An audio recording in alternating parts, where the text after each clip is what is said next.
नमस्कार दोस्तों, स्वागत है आपका हमारे YouTube चैनल ज्ञान ओके में। दोस्तों, मार्केट में मौजूद लगभग हर एक चीज पैक्ड होती है। इन सब में दूध भी एक ऐसी जरूरी चीज है जिसका यूज हम रोजमर्रा में करते हैं। चाय बनाने में, कॉफी बनाने में, मिठाइयों में और भी किसी न किसी तरह से दूध या दूध से बने प्रोडक्ट्स हमारी डेली की डाइट में शामिल रहते ही हैं। दोस्तों, पैकेट वाला जो दूध होता है वो कैसे बनाया जाता है, हमारे घरों तक कैसे पहुंचता है, पैकेट वाला ये दूध हमारी सेहत के लिए कितना फायदेमंद होता है, फायदेमंद होता भी है या नहीं होता है, आज इस वीडियो में बताएंगे आपको इसी सब के बारे में। देश में दूध का कुल उत्पादन प्रतिदिन करीब 15 करोड़ लीटर होता है, जबकि इसकी कुल खपत 65 करोड़ लीटर के आसपास होती है। कुल 15 करोड़ लीटर के उत्पादन में से बाकी के 50 करोड़ लीटर दूध की आपूर्ति कहां से होती होगी, ये जानना दिलचस्प है। दूध की बड़ी बड़ी फैक्ट्रीज होती है जहां बड़े स्तर पर दुग्ध उत्पादन का काम होता है। यहाँ दूध में अलग अलग तरीके से मिलावट की जाती है। न सिर्फ लोकल डेयरी बल्कि बड़ी बड़ी नामचीन डेयरी भी इस मिलावट के धंधे में शामिल होती हैं। कुछ वक्त पहले animal welfare board of India के मेंबर मोहन सिंह आहलूवालिया ने अपनी एक रिपोर्ट में कहा था कि देश में खपत होने वाले दूध और दुग्ध उत्पादों में मात्र 32% ही शुद्ध दूध से बना है, बाकी का 68% मिलावटी दूध से बनाया होता है। खाद्य पदार्थों के मानकों का निर्धारण करने के लिए और उनकी शुद्धता की जांच के लिए बनाया गया FSSAI यानी food safety and standards authority of India ने भी इस बात को कहा है कि मार्केट में मौजूद कई सारे ऐसे डेयरी प्रोडक्ट्स धड़ल्ले से बिकते हैं जिनमें मिलावट होती है। देश के स्वास्थ्य मंत्री डॉक्टर हर्षवर्धन भी इस बात को कह चुके हैं कि बाजार में उपलब्ध लगभग हर 2 से 3 दूध से बने उत्पाद में मिलावट होती है। लोकल डेयरियों में बना दूध बड़ी कंपनियों में सप्लाई किया जाता है और यहीं से ये दूध पैक होकर हमारे घरों तक पहुंचता है। आइए अब जानते हैं दूध बनाने का प्रोसेस क्या होता है। लोकल डेयरियों से दूध निकालकर बड़े बड़े स्टील के टैंकर्स में रखकर बड़ी बड़ी फैक्ट्रीज में भेजा जाता है।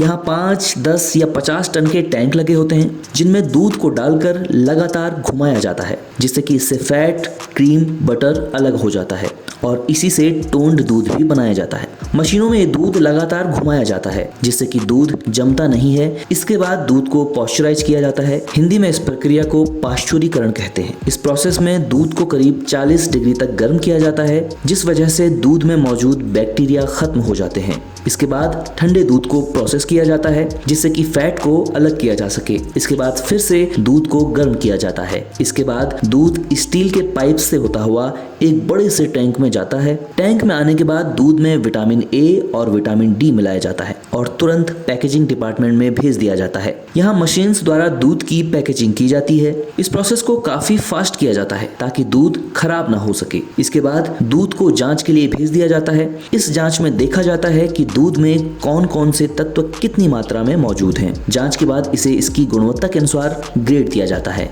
दोस्तों, दूध बनाए जाने के लिए की जाने वाली ये मिलावट कई तरह से हो सकती है। कई बार दूध में तरह तरह के केमिकल्स मिला दिए जाते हैं और हमें पता भी नहीं चलता। कई बार तो जो दूध हम पी रहे होते हैं उस दूध में दूध ही नहीं होता, उसका स्वाद, कलर, ये सब कुछ केमिकल से ही तैयार किया जाता है। ऐसे तैयार किए गए दूध को सिंथेटिक दूध भी कहा जाता है। सिंथेटिक दूध बनाने में काफी कम खर्चा आता है और कंपनियां पैसे भी खूब छापती हैं। सिंथेटिक दूध बनाने में detergent powder, shampoo, refined oil, sodium carbonate, sodium bicarbonate, urea, glucose, caustic soda इत्यादि का उपयोग किया जाता है। शैम्पू, रिफाइंड ऑयल और ग्लूकोज से सिंथेटिक दूध बनाने के लिए एक बड़े से बर्तन में शैम्पू और रिफाइंड तेल को मिक्स किया जाता है और इस मिश्रण को धीरे धीरे घुमाया जाता है। कुछ समय बाद जब ये सही ढंग से मिल जाता है तो इसमें ग्लूकोज पाउडर मिलाया जाता है, फिर लगभग 10 से 11 लीटर पानी मिलाया जाता है और फिर थोड़ा यूरिया मिलाया जाता है। इसके बाद सिंथेटिक दूध मार्केट में तरह तरह के कलरफुल पैकेट्स में बिकने के लिए लगभग तैयार हो जाता है। अब आप खुद ही सोचिए, ऐसा दूध जिसमें शैम्पू, तेल, डिटर्जेंट, यूरिया ये सब मिला हुआ होता है, उसे पीना हमारी सेहत के लिए कितना हानिकारक साबित हो सकता है। खतरनाक केमिकल्स का इस्तेमाल करके और भी कई तरह से सिंथेटिक दूध बनाया जा सकता है। केमिकल्स की मदद से बनाया गया ये दूध इतनी दक्षता के साथ बनाया जाता है कि डेयरी में फैट और लैक्टोमीटर रीडिंग टेस्ट भी पास कर लेता है। सिंथेटिक दूध और असली दूध में कुछ खास फर्क नहीं होता। इन दोनों में ही फैट और मिल्क सॉलिड नॉट फैट की मात्रा बराबर होती है। दूध में 4 से 5% फैट की मात्रा होती है और 8 से 9% सॉलिड नॉट फैट होता है। सामान्य दूध का पीएच लेवल 6.6 से 6.8 तक होता है। वहीं सिंथेटिक दूध का पीएच लेवल 10 से 11 होता है। सामान्य दूध को हाथ पर रगड़ने से कोई रिएक्शन नहीं होती, जबकि सिंथेटिक दूध को हाथ पर रगड़ने से फोम बनने लगता है। सामान्य दूध का कलर फ्रिज में स्टोर करने पर नहीं बदलता, जबकि सिंथेटिक दूध फ्रिज में स्टोर करने पर हल्का पीला होने लगता है। दोस्तों, विश्व स्वास्थ्य संगठन यानी WHO ने भी इस बात से आगाह किया है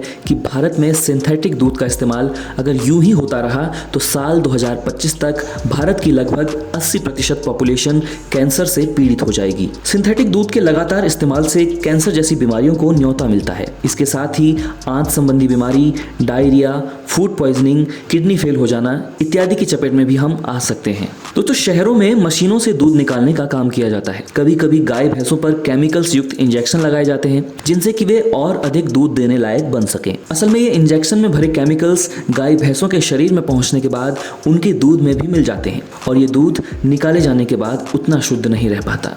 ये दूध हमारे लिए तो हानिकारक है ही, साथ ही अधिक से अधिक दूध निकालने के लिए गाय भैंसों को जिस तरह से इंजेक्शन चुभाए जाते हैं, मशीनों को उनके थनों में फिट कर बूंद बूंद निकाला जाता है, वह बेहद क्रूर और अमानवीय लगता है। वाकई इंसान चंद पैसों के लिए और निजी स्वार्थ के लिए इतना हैवान बन चुका है कि दया धर्म सब कुछ भूल चुका है। दोस्तों, मार्केट में पैकेट में मिलने वाले इस दूध में काफी मात्रा में मिलावट की जाती है। कई तरह के पोषक तत्वों से भरपूर दूध हमारी डेली रूटीन में किसी न किसी तरह से शामिल होता है, लेकिन हमें मालूम भी नहीं होता और ये मिलावटी दूध हमारे शरीर को अनेकों तरह से नुकसान पहुंचा रहा होता है। इसलिए जरूरी है कि दूध खरीदते वक्त उसकी शुद्धता की परख जरूर कर लें। तो दोस्तों, आज की इस वीडियो में फिलहाल इतना ही। जल्द फिर से हाजिर होंगे एक और इंटरेस्टिंग और नॉलेजेबल वीडियो के साथ। सब्सक्राइब कीजिए ज्ञान ओके को और साथ ही बेल आइकन को प्रेस करना बिल्कुल ना भूलिएगा। नमस्कार।